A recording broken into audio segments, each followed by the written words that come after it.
Hey everybody, welcome back to Video Game Esoteric, and I got a really random episode for you guys this Friday because we're going to be taking a look at the Atari Otis soundboard. And where did this thing come from?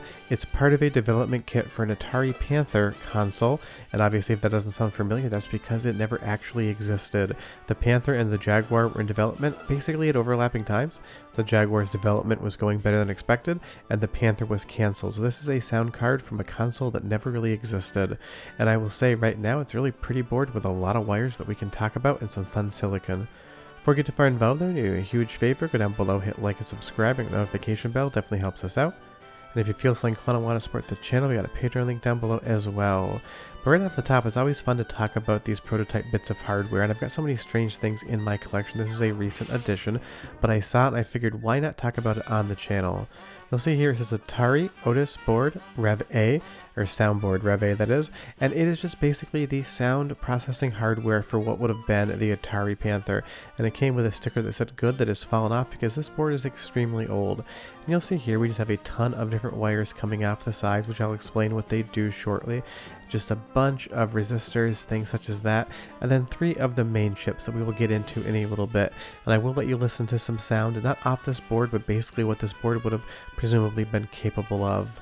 But you'll see here in this picture of a Panther prototype development kit, that Otis board is at the bottom, and that also appeared in a magazine as well, and this is when the Panther was being talked about as a console, and what this was supposed to do is compete with the Super Nintendo and Sega Genesis. If the 7200 competed with the NES, then this was that 16-bit era's console that was supposed to go head-to-head with Nintendo and Sega. But you'll see here, it never actually made it out the door, and as I alluded to earlier in the video, that's because the Atari Jaguar could do this. Now I'm not trying to say the Jaguar is an amazing console. In its time and place, it had some fun games, and Alien vs Predator always does impress me, but the development of the Jaguar was so far ahead of where they expected it to be, the Panther was basically just removed from the production slate, because if you had a console that could do this, you really didn't have to try to compete with the Sega and Nintendo on a hardware-based spec. But taking a look at the board again, let's go over some of the chips on board, and I will get into a little bit more of what they do later. But you're going to see this Sony chip right here is socketed, and all of the main chips on the board are socketed. And I did take them off, and I'll show you shortly, but I will say it was a metric pain in the butt to get these things out. They've been in there for like over 30 years. This is the Ensonic Otis R2 chip, and then you're going to see this other small chip on the right hand side marked Otis as well. That's going to be a little bit of the code. But before we get too far into that silicon, let's take another look around the board. You're going to see here that there's 2 potentiometers glued together and wired in sync, and that is going to be volume for the left and right hand channels, and they were tied together so adjustments would be made to each channel together versus independently. If we take a look at that prototype development kit again, you will see that potentiometer mounted to the front of the box, and that's going to be basic volume control. Additionally, there is a headphone jack coming off of this board as well, and it just goes into this hand soldered port right here. It is nothing different than your standard headphone jack, but obviously if you were in a development environment in an office, it might be good to not have to have everyone hear the sound you were working on. And hey, not that this thing makes any sound, but if you wanted it to, you can plug in headphones to it. And that is just bare wired to the board like basically everything else. And then there's going to be one last set of wires outside of those RCA jack wires, and that's just going to be a reset signal right next to that Otis chip. But basically the Panther was a 16-bit console competing with Nintendo. Now Trevor McFur did not start on the Panther. There's like some rumors back and forth as to whether or not it did, but it seems to be disproven at this point in time, or I can't find any information that says it was.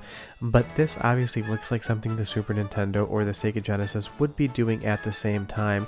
So if you ever wondered what the Atari Panther may have been like graphically, you can kind of look to the Atari Jaguar library, because the Panther was also supposed to use a Motorola 68K series processor, and so does the Jaguar in spots, and a lot of people did code for that, leaving some of the silicon that was custom for the Jaguar completely alone. And you'll see here, this is what it was trying to compete against. Now of course, these are much better games because somebody like Capcom was involved in this, or even on Sega's Genesis with Ristar here. It's not really fair to compare what it was capable of because developers didn't really get that far in. But something like Rayman on the Atari Jaguar is not something you would see on the Super Nintendo or Sega Genesis, so it's going to definitely be above the punching weight of a prospective Panther. But every side of the story has two sides, and so does this PCB. You'll see this pin connector here, which would have plugged into the main motherboard, and a lot of that solder resist is just completely bubbling. That is not at all weird for PCBs of this age. I see it in a lot of other stuff. But there are a couple bodges on the back. You have that wire going from one area to another, and you have just a couple of resistors there just fixing things. But I would say the fact that there's only 3 small bodges on this board means it was probably pretty close to final production hardware, because usually when you're in that prototyping phase, you're going to have a lot more than 3 bodges. So this seems to be relatively far along in the process. But like I said, we're going to pop the chips off these things, and let me tell you, nothing's worse than trying to get socketed chips out of a board that is over 30 years old. We're talking the early 90s here. This was very difficult. I basically just pried at it with a flathead screwdriver. I don't recommend it. I do it all the time. Maybe you should have a chip puller. I just don't like them, but we were able to get all 3 of these chips off, and now we can talk about what they are from top to bottom. On the top, that Sony is just static RAM. That's just going to be handling RAM related purposes. Obviously you have a sound chip. That's no thing I need to really explain. It's producing the sounds for the Panther system. And then that small chip marked Otis is the programmable logic IC. That's going to handle a lot of basically the configuration of the soundboard to the main motherboard of what would have been the Panther. But honestly, it's a very simple setup. 3 chips are basically doing all of the heavy lifting here. But I know I talked about what this might possibly sound like, so what I want to do is give you some samples of what this could have been like. Now, they're as close as I can find, and I'm doing that based upon my knowledge of arcade boards. This chip did get used for some vintage PC sound cards as well, but vintage PCs are just not an area of my expertise, nor one that I'm that interested in. What I do really love is the Taito F3, and this used the same sound chip, the Ensonic 5505, that the Panther would have used. So go ahead and listen, and I'll be right back. Oh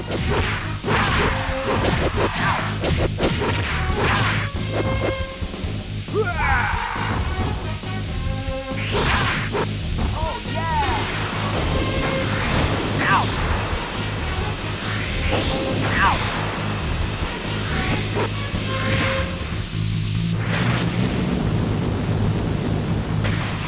Oh yeah! Another Taito board listed with the same Ensonic sound chip is going to be the Type JC and side by side, so go ahead and listen to this one too.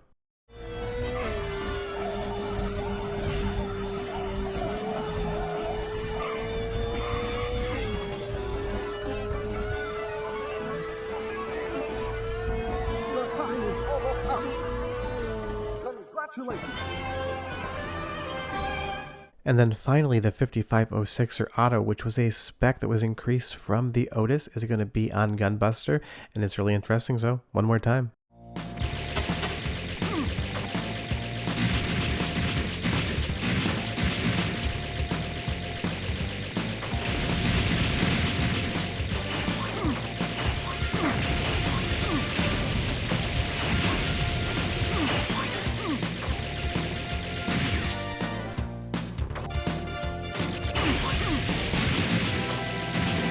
Interesting to hear what this could have sounded like, and obviously those are the closest examples I can get, but they are not perfect because a lot of times on those arcade boards the sound CPU would have been different that was in the Panther, but the Ensonic chip is the same used in 2 of the 3 examples.